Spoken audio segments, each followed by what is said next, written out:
possibly the most exciting, crazy, biggest, awesome project the world has ever seen. And absolutely see the future being long distance interconnection. Pretty much 10 times what we have in the UK right now in one place. We do see this as the beginning of a new industry, another tool in the toolkit, if you like. This is incredible.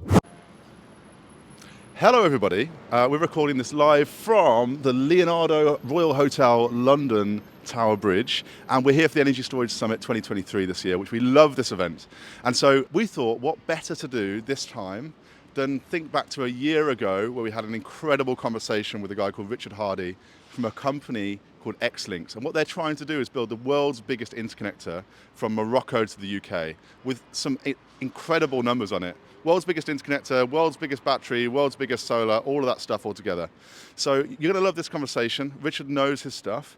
And I hope many of you listening, we're going to see you inside for a chat anyway. And if you couldn't make it today, we'll see you at the next one. All right, enjoy it.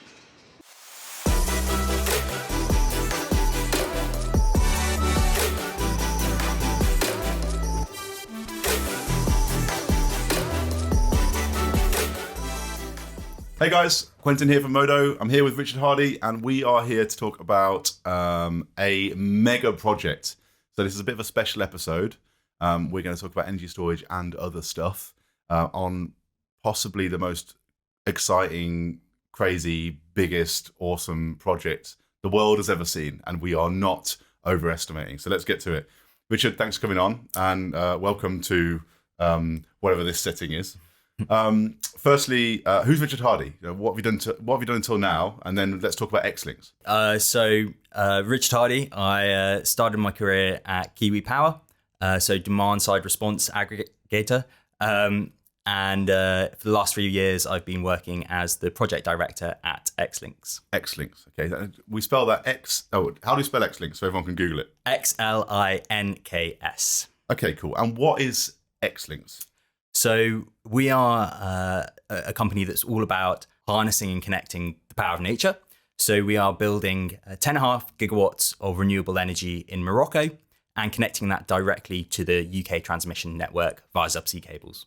Okay, so this is the thing that everybody's always talked about in the pub, right? For like hundreds of years probably.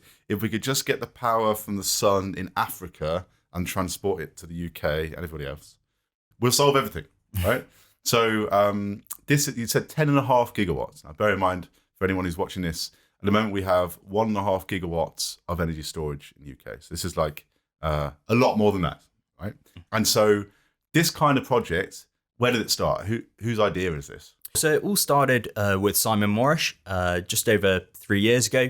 And it's an idea that he's had since childhood. And as you say, I think it's something that a lot of people talk about and think about. And really, he wanted to look into it in more depth and understand what are the limiting factors and will it work? Is the technology there? And does it make sense? And so we're talking about a project that requires different governments, so different countries involved, crossing a lot of water. So how long is this? It's an interconnector, basically, with a bit at each end that does generation and other stuff, which we'll talk about. How long is this stretch of water we're going to put this cable in? So the cable route itself is about 3,800 kilometers. And then within that interconnector, we're going to have 4 separate cables. So 2 independent systems operating alongside each other. Okay, and 3,800 kilometers. These numbers are so big. I don't even know how far I know that Morocco is 3,800 kilometers via cable. But how does this compare to other interconnectors? What's a normal interconnector length? Sure. So the longest interconnector that's operational at the moment is the North Sea Link, and that's about 780 kilometers long. Operational from the UK or operational? From the UK and worldwide. Okay, cool. That's cool. So the UK's got the longest already. And what was that again? 780 kilometers. 780 kilometers. And so you're doing 3,800 kilometers. Right. Okay. And so what is involved in the project? So you've been doing it 3 years. We'll do the process of how you develop a project like this. Okay, so this guy had this idea. Let's produce power in Africa and send it to the UK. And so you need a really long cable. What else? In fact, 4 cables? Well, a lot more. You need a lot of cables. Let's do the cables first. And then what do you need each end? And what's the plan? So the cable system itself, it's really based around existing technology. A key point of this project has always been looking at what technology is already available, rather than having an optimistic view as to what's coming down the road. So the cables are actually very similar to what is used in existing projects, although they are longer. And then either side, there are HVDC converter stations. So what that does, it takes in alternating current one end, transforms it into the direct current, and then the other end, it converts it from that direct current back into alternating current for the grid. Which is pretty normal for interconnectors. That sort of length, you do DC link anyway. So yes. that bit of technology, apart from the fact that the scale is massive, that bit of technology is already tried and tested. And then what's the plan? You're gonna have a massive solar array in Africa, in Morocco. Whereabouts in Morocco is that going to be? Sure. Near the seaside, or I say seaside, near the coast? I guess there's seaside. It's pretty cool there. What does that look like on the Moroccan side? Sure. So the site is about 110 kilometers away from the coast, and it's towards the south of Morocco, or the main cities in Morocco.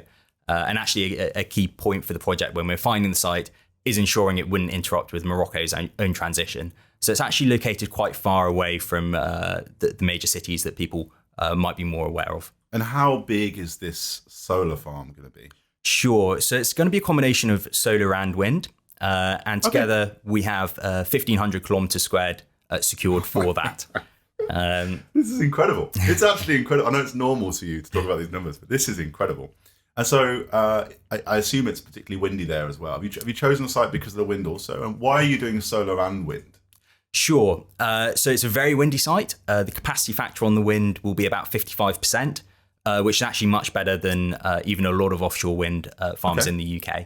And that wind's really driven by the convection currents, the temperature differential between the Atlantic and the African continent. So it's very reliable on a daily basis. And fortunately for us, it picks up in the evening just as the solar is coming down. Okay, so you're going to do solar across the day in the African desert. Would you class it as desert in Morocco? It is a desert, yeah. So, excuse my geography, right? So you're using solar throughout the day, and you get a curve of production in the day, and the wind will keep going through the day as well, would it? And then at night, the wind really picks up and takes over. Yeah, that's exactly right. And alongside the generation, we're also installing 5 gigawatts and 20 gigawatt hours of battery storage. And okay, so that's like 20 gigawatt hours. That's like 10 times. No, let's try this again. That is, pretty much 10 times what we have in the UK right now in one place to do. Why do you need to store at that end? Why don't you do this energy storage at this end? Sure. So when we look at the cable system, one way of thinking about it is a very expensive grid connection. And we want to maximize the load factor on that.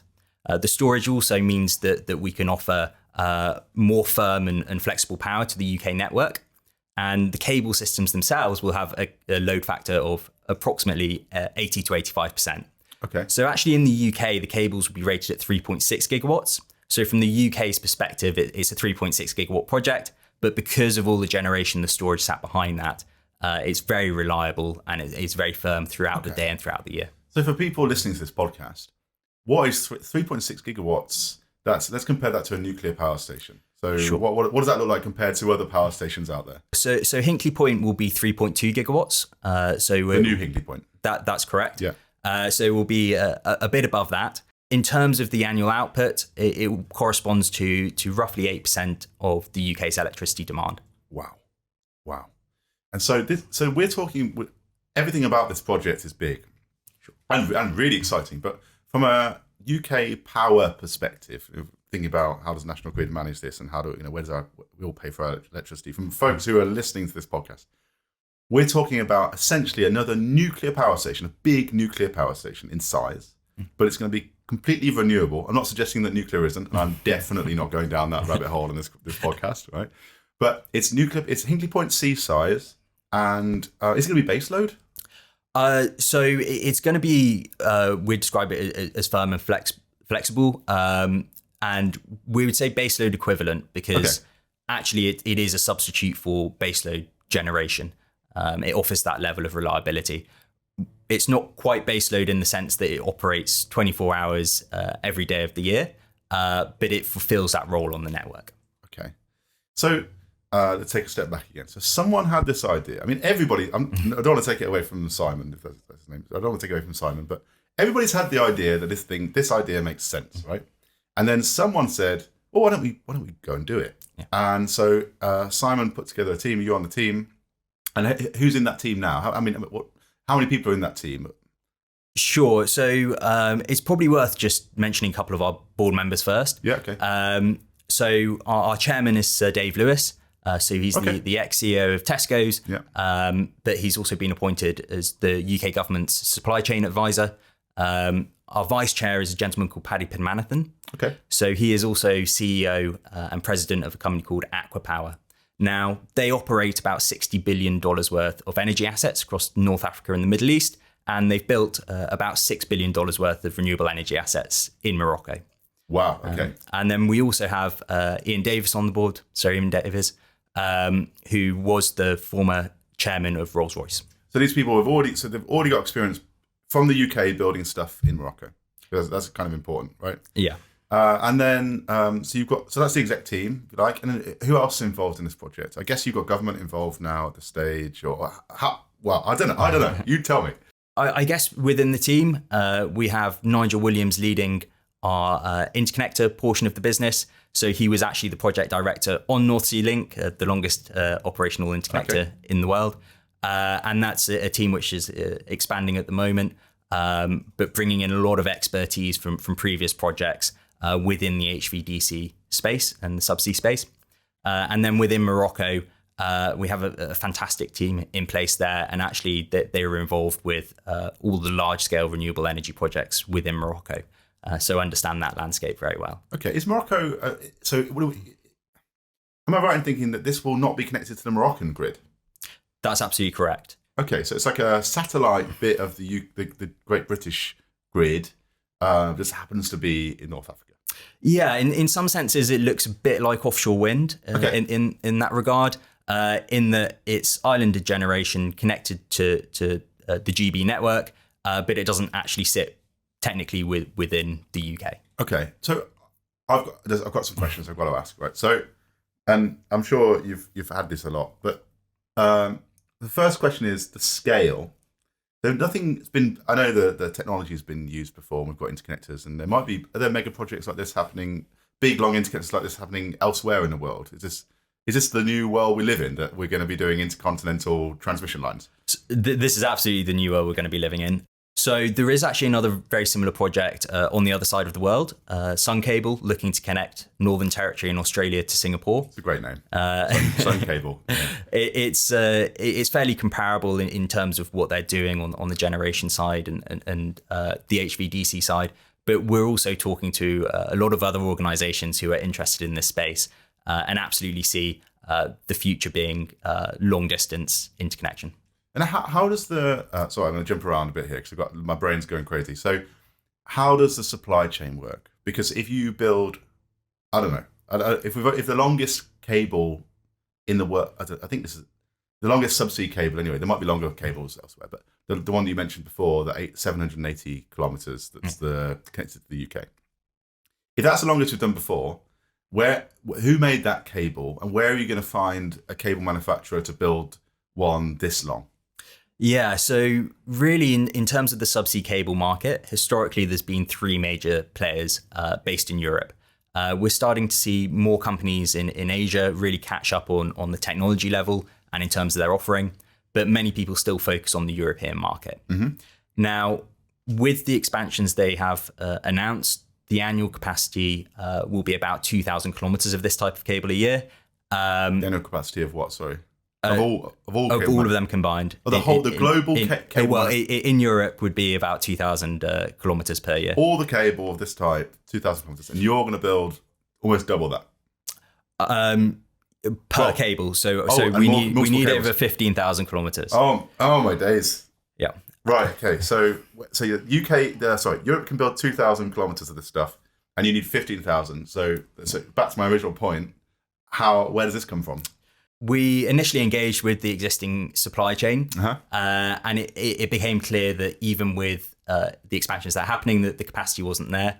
So actually, we started looking into developing our own cable manufacturing facilities. out of that, a separate company has now been set up, XLCC, and they are developing 2 factories in the UK. So the first is in Hunterston, and the second is Port Talbot. And cool. Together, they'll have a capacity of 4,000 kilometers a year. So XLCC are building really from scratch, double the existing capacity within Europe. Wow. So this is that's good news for our economy. I mean, it sounds incredible building this stuff at home. I would have never imagined that we would have built this kind of thing in the UK. I don't know. It just for some reason, the world we live in now, I would never have thought that would be in the UK, which is awesome. Yeah, I mean, to be honest, it makes a ton of sense because the UK is one of the largest markets for these cables. We have a lot of interconnectors already in place. We've got a lot more planned. And actually, these are the same cables that can be used for offshore wind. As the wind farms are getting further and further away from the coast, they're moving more towards HVDC rather than HVAC. So it just makes a lot of sense. What's been challenging within the UK is really finding those anchor customers. The way the market works is typically a cable company would get an order, they'd then go out, develop and build the factories. But the timings for that don't really work well with renewable energy projects or interconnector projects. So it's been very difficult to build greenfield factories. And actually, one of the benefits of this project is because of the scale, it just makes a lot of sense to work with XLCC, get this capacity in place, and be able to materially change the dynamics of the market. Yeah, and also just, jobs. Port Talbot, an area that will be very glad of that kind of manufacture. A history of building incredible things in the past. And all right, so we've done the cable. Well, we haven't done the cable, but we're going to come back to the cable in a minute. But let's do the other bits. So we've got a inverter, a power conversion station. Yep. How big is this thing going to be? We've got to convert the AC power from the generation to DC to put it under the sea to then to convert it back at the other end. So you've got 2 ends of this, and we've got 6 gigawatts-ish of power conversion to do. That's a lot of heat to get rid of, by the way. But yeah, who's going to build that, and how do you build one of those? I imagine no one's ever built one that big before, but maybe I'm wrong. So in terms of the converter stations, they actually look fairly similar to what's already out there in the market. So I guess there are 2 key factors. There's the voltage and there's the current. And the voltage we're using is the same as is used in a number of other projects. The current is comparable, maybe slightly higher. But because of the way the converter stations work, actually, they look very similar to what's already been built in the past. Yeah. In terms of the size of them, each converter station complex will be approximately 250 by 250 meters. Okay. And really, there are kind of 3 main suppliers in that market who have been behind the majority of the converter stations around the world. I guess for context, so it's the same thing that you have connected for grid scale storage, and we're talking a different scale here, but the battery assets being built by our watch this podcast or listeners. Are the same sort of thing, right? You've got a converter station, and it's bi-directional. Yep. So that's another question. Is this interconnector going to be bi-directional? Can we send power back to that battery if we need to? So technically, it's absolutely capable of that. Yeah. At the moment, we do not envisage the project working in that way. Yeah. And the reason for that is we already have such a high capacity factor on the cable system. Yeah. There's really very little opportunity to then operate it in the other direction. So actually, when you say capacity factor, you mean it's basically going to be one way to the UK. The UK is going to need it all the time.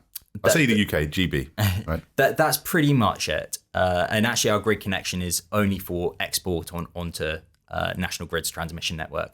Okay. We want to keep it very simple, and we want to keep the offering to the UK very simple. Okay, makes sense. All right, so that's the power conversion station, which already my head is thinking about how big that thing is going to be. And then on the UK side, where is it going to come in? You might have said this already, but just where on the map is it coming in? So we've got 2 1.8 gigawatt grid connections in Ulva-Discot. So that's the north coast of Devon. Okay. And where does we're jumping around, but I can't help it. Where does the cable under the sea, where does that go? Does it go around the continental shelf? Does it stay? I assume you're going to stay in shallowish waters. Is there any deep bits you have to go through? How does that all work? Yeah, so we're going to be keeping the subsea cable route in relatively shallow waters. So the maximum depth is about 700 meters. Okay. So again, it's comparable with other projects. Actually, these types of cables have been installed to over 1,500 meters, but we really want to keep it as simple as possible. So it follows the continental shelf and follows really the coastline of Europe. But in that case, you've got to follow the. And I'm not an expert on this politics, but if you're going to follow the edge of Europe, then does that mean you have to get permission from whoever's land you're on there? So I guess Spain, right, Portugal, France. This is my map, my geographical knowledge really coming out here. Do you have to go to the governments of those countries and say, hey, can I put a cable in your continental shelf, please? Yes, we do. So okay, right. for the UK and Morocco, it looks pretty standard. It almost looks like any other interconnector. For the other countries, we have a bit more flexibility in terms of whether we go inside of territorial waters or not. Okay. So our preference would be to go inside the territorial waters. It makes the routing slightly easier. But as part of the subsea surveys we're going to be conducting this year, we're also investigating alternative routes. But yes, there's absolutely a permitting process there. If you're outside of the territorial waters, then it's really quite light touch compared to going inside the territorial waters. I'm thinking about this now in a different way. So that I guess in a world of oil and gas, doing this stuff is completely normal, right? Absolutely. You put a pipeline in across continents. You put it at you create pressure, so you pump it a bit like the inverter stations, and you have to sign contracts with all of the countries you go through, and then you have to look after it. And then hopefully it makes sense financially, which it tends to. So I guess this is just like that. But in the new world, we're not moving oil and gas, we're moving electricity. Yeah, it is very similar to that. And a lot of the expertise that now exists within this industry originated in the oil and gas market. Okay. And so, right, a few more questions. What about if we're talking nuclear power station size generation in the UK? And it's going to come in. So you've got two entry points to the grid, two connections to the grid. My question was going to be: is that a big risk to the UK grid? Because if the interconnector trips, and interconnectors have tripped before, right? That means we lose like 3 gigawatts in one go. And is that really bad? And my gut feeling is it probably is really bad. But I imagine you've probably already had this conversation and you've got an answer.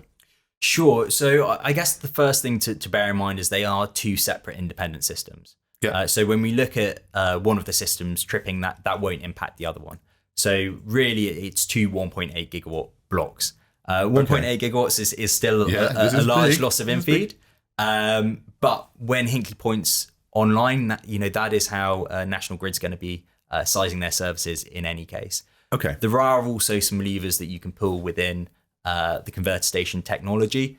So depending on what the fault is, actually, if there's a trip, very quickly back online. Okay. And then coming back to the project, so I think many people won't have done this already because they'll think, it's too hard, it'll never happen. B, you'll never get the governments on board. Or C, it's just going to take too long, right? So, but now in the talk, I know I keep on comparing this to nuclear, and I don't know whether that's a good or bad thing, but I'm going to carry on doing it because that's the size we're in. And so nuclear power stations take forever to build. And so how long does this thing take? And is it more or less time, or is it the same kind of time? I guess for this project, there's quite a lot of work that needs to be done up front. This looks like something slightly different to existing projects, and particularly on the cable side where these factories need to be built. You then need to produce test cable. You need to test it for a year. There's a process to get up and running. Actually, once we have that in place, we can really add a 1.8 gigawatt system every 2 years. The initial project is going to take slightly longer. Our first grid connection is for 2027. Our second is for 2029. But following that, roughly every 2 years, we could add the same amount of capacity. Wow, so this is the beginning, right? We could do more than this afterwards. This is absolutely the beginning. So, this is one project that we are absolutely focused on at the moment. But we do see this as the beginning of new industry, another tool in the toolkit, if you like. And, Morocco and UK works fantastically. There's a long-standing relationship there anyway, isn't there? Exactly. Who owns it? Who's going to own it? So what do the Moroccans have to say about this, right? Because we're taking their energy and we're going to use it when it's cold up north. So what do they have to say about it? The Moroccan government absolutely has a strategy in place to become a net exporter of renewable energy. Okay. And they have specific regulations in place to enable that. So we actually have authorization under a very specific law, 1309, which allows us to generate and export power.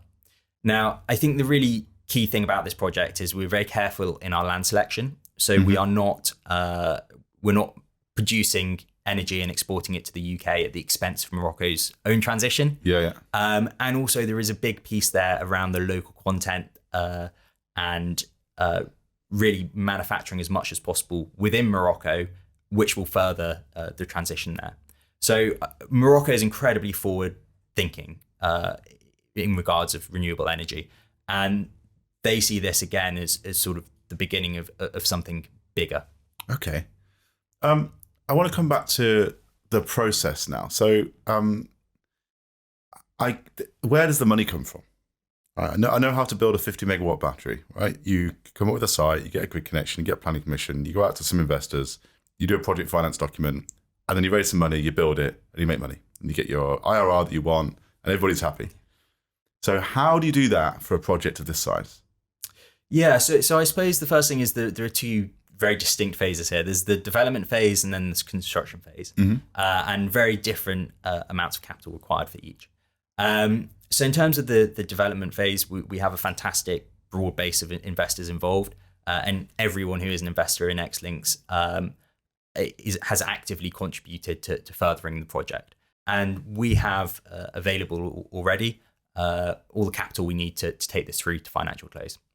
In terms of actually building a project of this scale, really it's all about developing the project in the right way. But there is a huge amount of money out there desperate for projects to invest in. So it's really kind of perhaps the standard go-to people for something of this size. So pension funds, maybe sovereign wealth funds, possibly some of the large players in the energy market already. How big is it, numbers wise? I'm not going to hold you to this, and of course everything is down here. Let's do a nuclear power station and compare it to that again. So Hinkley Point C is 25 billion, something like that now, maybe more. I don't know. Probably will be higher. If those numbers are wrong, please nobody sue me. I just know that the number's a lot. It's above 20, I think. Right. So, and Hinkley Point C, by the way, they of course have got a contract with the government where they have a contract for difference, right? So I want to talk about that mechanism in a minute and whatever you're looking for. So let's say 20 billion for a nuclear power station like Hinkley Point C. What does yours cost? So our capex is about 16 billion, but then we have relatively low operating costs compared to some other projects. Okay, and no nuclear waste at the end of it to deal with it, of course. Exactly. Well, actually, one thing we are really jumping around, but we haven't talked about the carbon reduction, right? This makes, if we can pull this off, if you can pull this off, if our governments can pull this off, we are talking about really. 8% of the UK's electricity demand supplied by proper green solar and wind energy. This will be like fundamental change in our carbon usage as a country. We should have started with that because that's badass, right? What does that look like? I'm sure you've run the numbers. Yeah, so probably the most interesting statistic there is if we'd been operational since September last year, we would have reduced the output of gas power stations in the UK by about 25%. Wow. So it's interesting. I guess it depends on what lens you look at it through. You can either look at it through the lens of we will absolutely hit our climate change targets, and then it's a matter of how much will it cost, or you can look at it as what would the carbon reduction be. I suppose maybe optimistically we focus on the first, and we really look at how this impacts the cost of the transition rather than what the carbon impact would be if it isn't there. So if I was a Moroccan government, I would be thinking, okay, I need to get this into the rest of Europe, right? I want to get this to all over Europe, the same way that Russian gas flows in.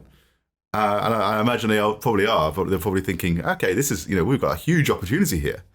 But that's pretty cool. All right, can I just come back to process? So let's say process. How does a project make money? So you're taking on external investment. that's going to help for things like, I know you mentioned earlier you're doing a sea survey or whatever it was. I assume that means you got to hire boats and go and look at the seabed, right? And these numbers are probably quite big. You're probably talking millions to do that. So all of this is money that you've got to spend that private investors are paying for. How do they make money when this project is live? What does that look like? I guess there are a few different ways of looking at this as well, actually. So at the moment, we are pursuing conversations along the lines of a contract for difference. So that would ultimately mean that we are selling our power directly into the wholesale market. And, in almost any eventuality, we would be selling into the wholesale market. But with a project of this scale and with a capex of 16 billion, it's very important to have that revenue security in place. And there are other potential routes other than a contract for difference, but we believe that the project is most suited to that. Yeah. Okay. And we'd be looking at a price of £48 per megawatt hour for that, which, to put it into context, Hinkley Point C was £92.50. Wow. And I guess you could do a cap and floor as well, but like other interconnectors. But I'm sure you've looked at that, and that doesn't. Yeah, so it's a bit challenging for this project. So what would normally happen with the cap and floor regime is Ofgem would look at prices in one market, and they'd compare that to the UK, and they would work out what the arbitrage opportunity is. Because we're building the generation in Morocco, it's slightly challenging to do it that way. And you could get a capacity market contract on both sides of the interconnector if you're in Europe. But anyway, okay, cool. And so I imagine, where are you in the process? So you say the first connection's 2027, which is 5 years away, right? We've got to get moving on this thing. What needs to happen between now and cutting the ribbon and saying, and testing and getting this thing on? Sure. So I suppose if we start off in Morocco, we have that site secured. We have fantastic support from the Moroccan government. We have the authorization we need. And the site studies are underway at the moment. So the environmental social impact assessment, geotechnical, topographic. And actually this week we've started putting up 15 wind masts and 5 meteorological stations for the measurement campaign. So that will give us the granular, detailed, accurate data to hone in all the modeling, which has been done based on satellite data to date. In terms of the cables, we are doing the subsea surveys this year. So that will give us geophysical, geotechnical information. We can then look at how deep we need to bury the cable along the route to protect it. We can go and we can submit formal applications for. Oh, well, you're burying the cables. It's not just on the seabed. And okay, wow. Yep. So a lot of wind farms just put it on the seabed, right? Or you can put those concrete cover things down on top of it. You're doing a proper burial. So we will be burying the cable, and that's all about making sure it's protected. We want to install this cable and then we want to forget about it. Well, how long? What's the lifespan of this project? What's the design life of this thing? Sure. So the design life for the cables is 40 years. For converter stations, you need to change out the valve halls after about 25 years. And then for the generation, that's something which is progressively getting longer and longer. But really, 30 years is seen as fairly standard now for a project of this size. And actually, we're having conversations about how that could be extended or what the repowering process would look like for that. On the batteries, we're probably looking at a much shorter period. And although we'll be augmenting the site every year to account for the degradation, after 20 years, we're assuming full repowering across the board. Okay. We are operating the batteries in a fairly friendly way, though. We're not aggressively charging at full power, discharging at full power, deep cycles every day. So we're looking to maintain the battery life as best we can. And have you looked, is it lithium-ion batteries you're looking at, I assume? Are you also looking at flow and other technologies, or even pump storage, I guess you could do, although maybe it would all evaporate. I don't know. So, yeah, really going back to the principle of trying to ensure all the technology we're looking at already exists. All our modeling is based on lithium-ion storage. And that's because it's really bankable, it exists today, and people sort of understand it, or at least they're very aware of it. Yeah. There may well be great opportunities to optimize the storage solution down the line, But actually, lithium ion looks to be a great choice for a project of this nature. If I understand this correctly, and I'm just kind of taking hints here, it feels like what the project's doing is saying, you know what, we're already doing a really long international project. Let's just stick to what we know on technology. Let's de-risk the technology side and try and make a really long cable and really big stuff, but with the technology that already works. And rather than reinventing the wheel at each stage, because you know what, we've got enough on our plate as it is. That's absolutely it. And with the cables, they are a lot longer, but because it's DC, it's actually somewhat straightforward. If you have a longer cable, you do have higher losses. But other than that, the impact isn't particularly significant. I'm just thinking about from a National Grid's perspective, from a system operator perspective, it would be, if it really is a flexible asset, which you can turn on and off. I guess you need there's all sorts of comms and telemetry and things, but we can handle that. If they've got 3 gigawatts at their disposal that they can turn up and turn down, like you can a nuclear power station, you can't turn up and turn down flexibly like you can something that's connected to an inverter, right? What an incredible resource for the system operator. What do they have to say about it? I mean, I guess as a mere mortal, I can't help but listen to all of this and the numbers that you've become used to, and you say these really big numbers, and it seems normal to you, but to me and everybody listening, it's probably like, wow, this is big, right?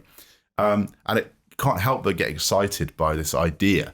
But what does National Grid have to say about it? I assume you're dealing with them. Are they okay with this? Is this okay? Is this good for them, I assume? Sure. So, we absolutely have been dealing with National Grid. We have our grid connections in place. I think, look, it's pretty clear that the cornerstone of the UK's energy transition is going to be wind now, and particularly offshore wind. And it's very, very difficult for anyone to think anything else. And that's because wind is a fantastic resource in the UK, and we should be installing a lot of it. That said, I think everyone also recognises there are periods where the generation dips, and if it's for a few hours or a day, actually storage in the UK can just take care of that pretty easily. The challenge is when that is for longer periods. Yeah. And I think from National Grid's perspective, what this does is it provides a bit more confidence about firm generation being on the network when it's needed. This is the year of long generation storage, right? Because there's going to be, everybody's talking about it. The government's really at bays. Everybody's talking about how can we stimulate long duration storage, because it's whichever way you model it. My days, we've got a problem ahead of our hands, right? Seasonal storage or long duration, however you want to talk about it. This could kind of displace some of that, which is exciting. I guess the issue is it comes in 2027, 2029, if it's on time, which is a long way off. But I guess anything of this size is going to be a long way off unless it's distribution connected and lots of small assets. Okay, I just want to finish up now. As somebody who's interested in the energy transition, and we call it the future energy system, which this is of course part of it. How do we get involved? How do we find out more about this? How do we learn more? Is there somewhere online there are resources? How do we, as the general public, learn more about this thing? Sure. So look, we have a website. We're on LinkedIn. We're on other social media platforms. Really, we're going to be trying to release more and more information about the project as we progress. I think there's a lot of exciting things going on, and we're going to be talking more and more about that. Okay, so get you on LinkedIn, go to your website, and when more information comes out, we at Modo would love to be part of it. And I just want to say, Richard, this has been an incredible conversation. Again, right? These numbers are eye-wateringly large, eye-wateringly exciting. From a carbon reduction and it's almost common sense. It's almost common sense. This is the funny thing. It's so big that you think about it, and it never happened. And then the more you talk about it, you think, actually, we should have done this years ago. Of course, technology has meant that and cost reduction curves. But anyway, I'm going on. I just want to say thank you so much for coming on and explaining what this is. We'll put a link in the comments so folks can go to your website and learn more. And please do keep us updated, right? We want to be involved, and we want to learn, and we want to make this thing happen. It's awesome. Well, thanks for having me on. It's been great talking with you. All right, thanks. Cheers.